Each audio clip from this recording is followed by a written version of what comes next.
PSA Reloaded, man. It's your boy, Glasses 3. Y'all see the title, man.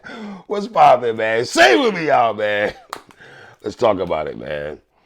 All right, man. We knew, and we've been waiting all weekend to hear what Cameron and Mace, what would they have to say, right? Some of us thought that, Elliot Wilson would be the one catching bullets. I keep telling y'all, the person who's happy the most about all this is Elliot Wilson. Because Elliot Wilson tomorrow is going to be on Cam and Mace's show. Shocker, right? It's funny how Cam talk about making up with people, but Elliot Wilson made sure he's going to be on that platform tomorrow, right? He didn't want none of that smoke. What do you handle there, man? Welcome me right quick in my chic, loose voice, and let's talk some hip-hop here, man. So, once Jim Jones went on that platform, the boy platform, and he did an SMD talk and everything like that, you kind of knew Cam and Mace was going to clap back, right? And for the sake of me, Jim Jones, I'm going to say this. You kept saying they on your DICK, right? And I never understood that because I keep saying this. And Cam alluded to this earlier. I'm glad Cam asked 50 what was up with that. What was your mindset? What was your thought process of bringing Jewels and Jim Jones on a platform with you? You know what I'm saying? When there was discrepancy in terms of Dipset. Jim, that tells me no matter what, you feel guilty about that, and you low-key knew that was a sucker move on your part doing that, bro. Because the way you carried on, that wasn't necessary and everything. You know what I mean? Now, I'm seeing a lot of people saying Cam ethered Jim Jones. I don't know if it's ether. Don't get me wrong. Like, Cam said a lot. Shout out to Sue Surf. But I don't know if it was ether. Now, some things he let out the bag, but there's some things I got to question also. I got to be fair. Now, when people on social media last week were trying to feed me this rubbish that Jim Jones is right there with Cameron in terms of music, I debunked that real quick. I don't even want to have that kind of conversation, right? But here's a conversation I would have. Obviously, another person who's laughing also is 50 Cent. You think 50's not somewhere chuckling at all this? He's the reason why all this is going down if you want to keep it all stacked. That Southside Jamaica Queens goon is somewhere chuckling right now. You know? Now, when Cameron went on his platform, you got Mace eating popcorn, chuckling. I gotta be honest, that Cameron laugh sometimes just I don't know, whatever. It seems kind of forced to me at times. But whatever, Kill, I love you. You know that. Right? But he started going through freestyles. And what did I say on my last blog when I spoke about Cam, Mace, and then he started playing Bloodshed, Cardan?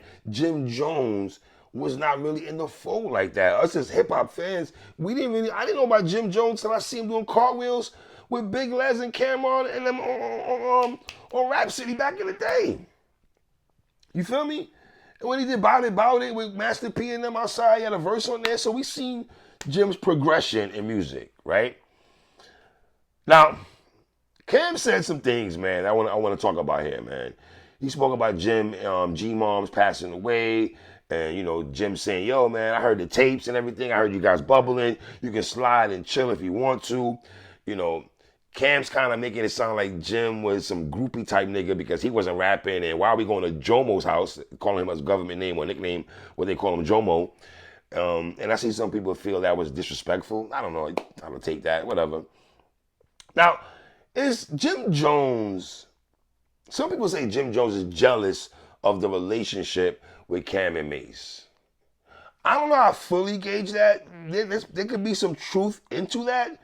But like I said also, there could also be truth into Jim feeling like, Cam makes this and certain things, and he's not understanding why they're boys. But Jim, they were boys before you came into the fold, respectfully. So that's one of the things you got to fall back and just respect what they got going on, right? Now, said he used to bring chicks over to Jim Jones' house and smash, and that we didn't grow up together. And see, that's the thing. When niggas start going and we didn't grow up together and you're not from Harlem, I got a problem with that because when Dipset was at their peak, at their prime, none of this conversation about, listen, we all know Jim got Bronx roots and everything, but niggas wasn't debunking the fact when Jim Jones was screaming Harlem.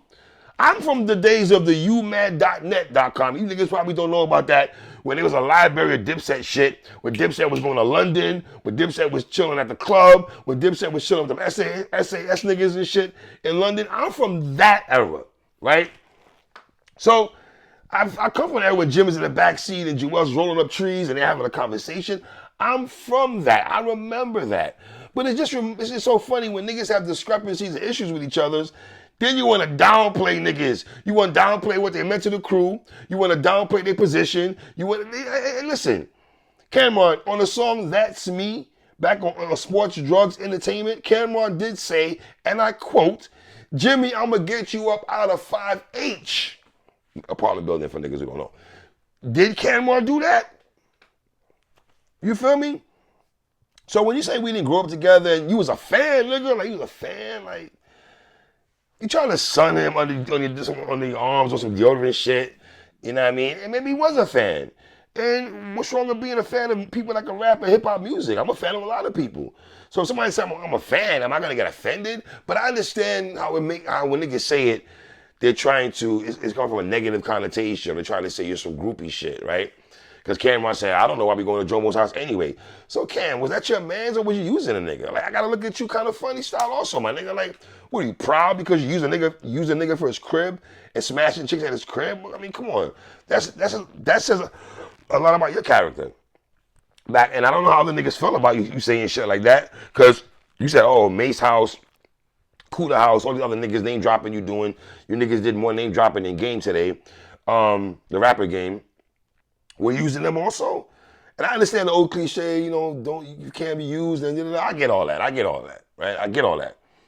But saying we didn't grow up together and Jim Jones got a song called Harlem, I don't see you niggas debunking saying that Jim Jones made a song called Harlem and we're not jacking that and stuff like that. So it's like, and then you got Jim Jones where, Jim, they got numerous skits of you saying that Mace taught you how to rap. And when you was on your show with Justin LeBoy, I think you should have gave Mace his flowers, bro. I think you could have gave Mace his flowers and said, yo, the nigga actually taught me how to rap. Because people did put out mad clips of you saying that, yo, this man taught me basically how to rap. So when you do that, it looks kind of crazy, man. And Cam said you make up with every nigga that put hands on you. Now, I understand if people are going to say that's the ether part of the conversation, I get it, because he started name dropping, you had problems with C Gutter, you had problems with True Life, you had problems with French Montana, you and Mandisi, some guns allegedly was in the play, and you made up with him. And then if you want to talk about Rock Nation, how you used to shit on J and them, and now you bigged up Rock Nation, I get all that. So I understand where Cam was going in that bag. He also spoke about how you made up with French Montana, some movie debut, and they was shitting on you in the movie. You sitting right there, sniggling and giggling with niggas.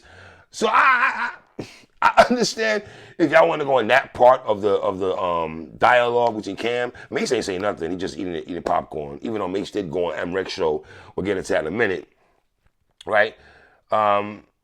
He spoke about Mano's relationship with Jim Jones. How I guess that Jim went to set it on Mano or try to not rush Mano, but try to confront Mano, so to speak, and how Mano wasn't having that, right? And, then all of a sudden, here comes the Lobby Boys, right? That was wild when Cam went into that bag with Mano and Jim and them and everything. And then Cam said Jim ran off on him in a hotel when BMF was chasing Jim ran after him during the hotel. Now, here's my thing with that situation with running from BMF. Okay. So Cam said Jim ran off on him. So my question is, when BMF was chasing Jim Jones, what did you do, Cam? Did you go try to help your man? Because it goes back to the Junior Mafia thing now, right?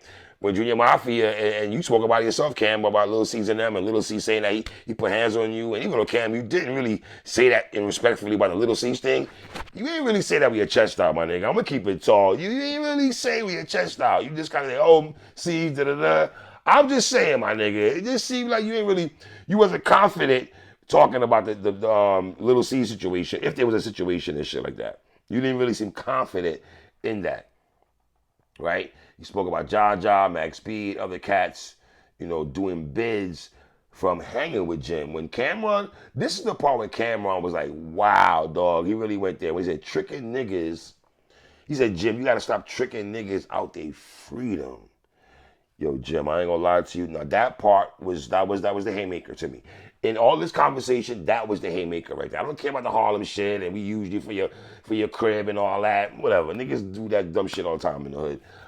That part right there about, dog, my Matrix, Shoddy, my twin Shoddy, you niggas say I look like Shoddy back then. I hated when you niggas told me I look like Shoddy when Tekashi was out here. I hated you niggas so much. Why to do that? Whatever, man. I love y'all niggas, man.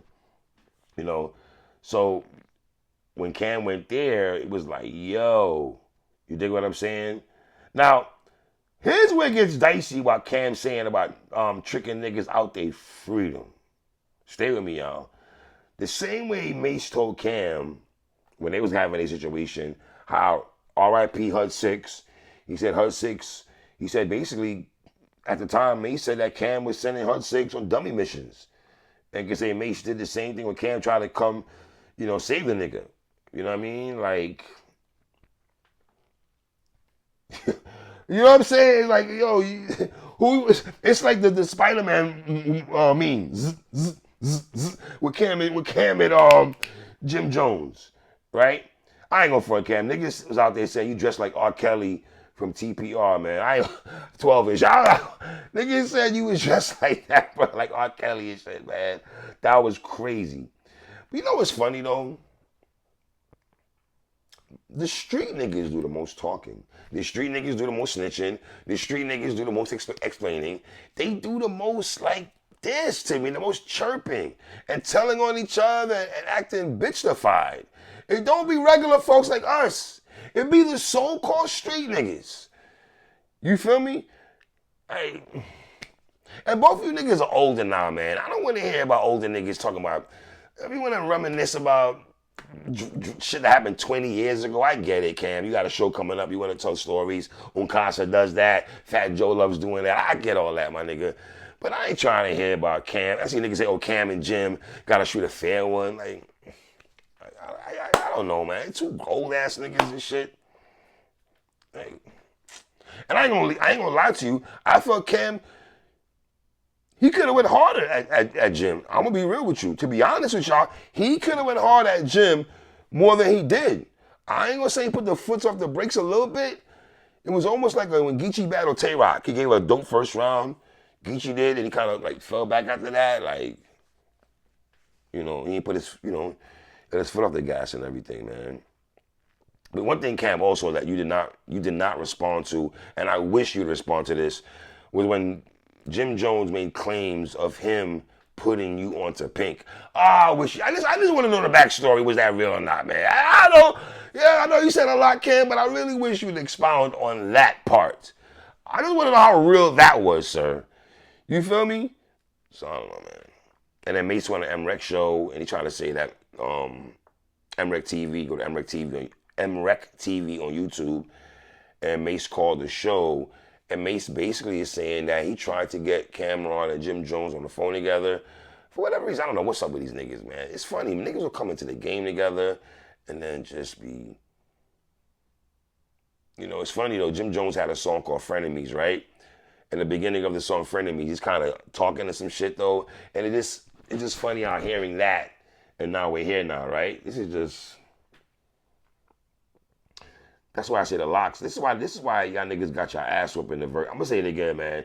This is why the verses is still haunt you niggas, man. Cause there was no continuity with Dipset, with the verses, with the locks. I see people say, oh, Wu-Tang and the locks, first of all, Wu-Tang had problems in-house and they put it on Front Street. The locks now. You think the locks don't ever have discrepancies within the camp? But we never hear about it. We never hear about the locks having. You think they get along all the time? No, my nigga. You're gonna have problems, issues, disagreements, thought process, ideas not the same. It's how you handle it, and not for the public to do that. You know what I'm saying? Like, I'm not gonna shit on niggas that I'm cool with. There's niggas in the culture in battle rap that I was cool with at one time, and we don't talk. I don't hate niggas. I just don't. You ain't gonna see me blog on niggas and diss niggas. There's battle rappers that get mad at you for saying they lost battles.